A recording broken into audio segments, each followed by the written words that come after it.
को अंत तक जरूर देखें, लाइक करें, शेयर करें और चैनल को सब्सक्राइब करना न भूलें।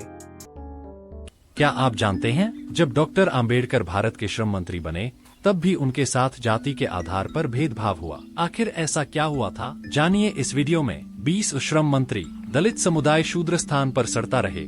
ऐसा राजनीतिक दर्जा दलित समुदाय कदापि कबूल नहीं करेगा। अछूतों पर हिंदुओं के सामाजिक, आर्थिक और धार्मिक आधिपत्य में राजनीतिक आधिपत्य यदि जुट जाता है तो मैं उसे कदापि सहन नहीं करूंगा। बहुसंख्यक लोग अछूतों के विकास के लिए आवश्यक स्वतंत्रता, समता और बंधुता जैसी चीजें नकार रहे हैं। आज की तारीख में 100 तहसीलदारों में दलित समाज से केवल एक तहसीलदार है और 34 परगनादारों में एक भी दलित नहीं है। 33 उपजिलाधीशों में केवल एक दलित समुदाय से है। मुझे पता है कि मेरी भूमिका क्या है, परंतु इस देश में लोग हकीकत में मेरी भूमिका समझ नहीं पाए हैं। मेरी भूमिका को लेकर कई गलतफहमियां हैं। अतः मेरी भूमिका स्पष्ट करने के लिए इस अवसर का मुझे लाभ उठाने दें। अध्यक्ष महोदय, मैं प्रतिज्ञापूर्वक कथन करता हूं कि जब जब मेरा व्यक्तिगत हित और तमाम देश का हित इसमें संघर्ष निर्मित हुआ है, तब तब मैंने देश हित को प्राथमिकता दी है और खुद के हित को द्वितीय स्थान पर रखा है। मैंने अपनी जिंदगी में आज तक कोई भी रास्ता अपने व्यक्तिगत स्वार्थ बुद्धि से प्रेरित होकर नहीं नापा है। यदि मैं अपनी शक्ति और परिस्थितियों का खुद के लिए उपयोग करता तो आज मैं किसी दूसरे स्थान पर होता।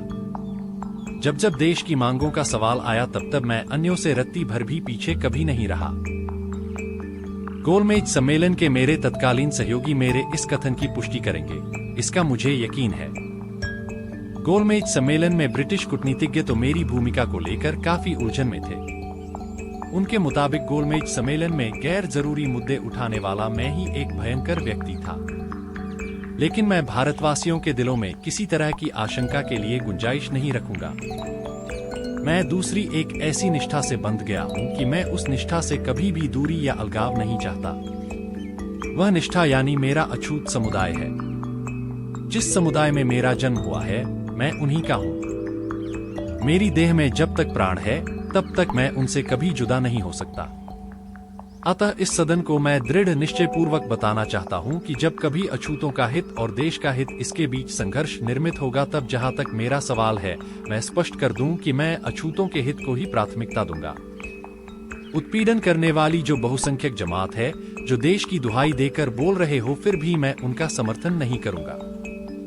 यह मेरी भूमिका हर कोई और हर स्थान पर समझ ले।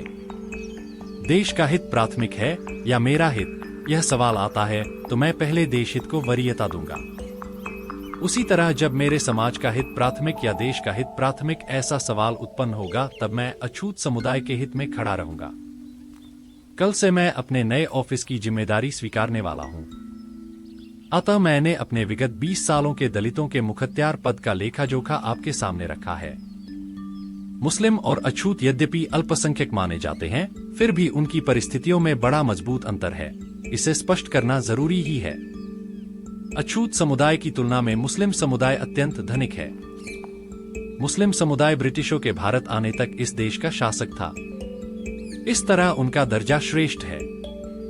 वे हमसे कहीं गुना प्रगतिशील हैं। सैकड़ों वर्षों से हम प्रताड़ित हैं।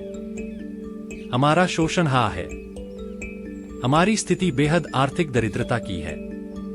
केवल जनसंख्या के आधार पर हमारी तुलना आप मुस्लिमों से कर नहीं सकते।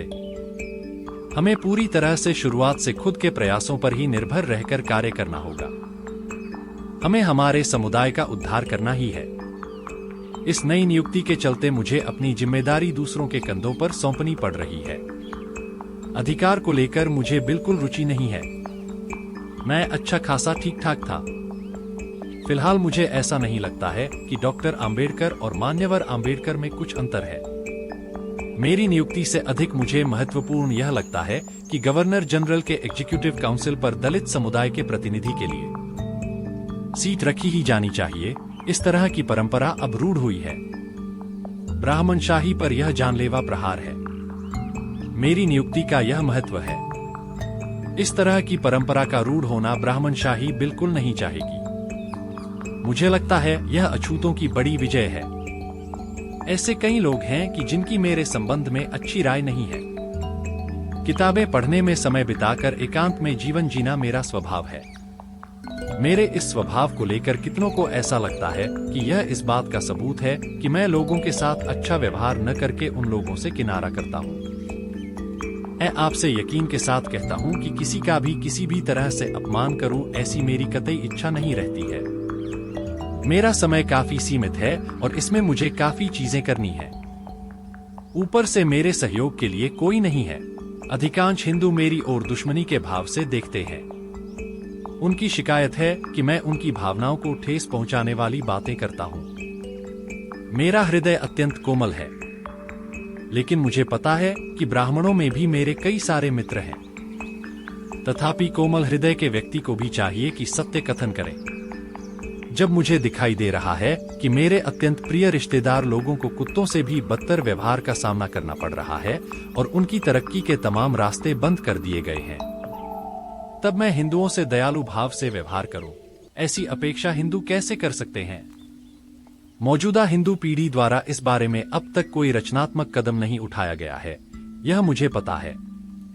इसलिए ही मैं अपने जज्बातों को काबू में कर विरोधियों के साथ सम्मानपूर्वक आचरण करने का प्रयास करता हूं। मेरे विरोधियों से मेरा व्यवहार कभी भी दुष्टता का नहीं होता है। अलबत्ता उनका अपराधी मन उन्हें कोसता रहता है। वाइसराय के कार्यकारी मंडल का सदस्य के नाते मैं सरकारी कामकाज के बहाने कलकत्ता गया था। वहां मेरे मित्र श्री जाधव रहते हैं। मैं उनके यहाँ मेहमान के रूप में रुका था। सरकारी काम खत्म हो जाने के बाद और अपने मित्र की मेहमाननवाजी का लुत्फ उठाकर मैं रेलवे स्टेशन आ पहुंचा। मेरी सलून दूसरे दिन दिल्ली के लिए रवाना होने वाली थी। दूसरे दिन तड़के सुबह मेरे मित्र श्री जाधव, उनकी पत्नी और बाल बच्चे और अपने तमाम सामान आदि के साथ मेरी सलून के पास खड़े दिखे।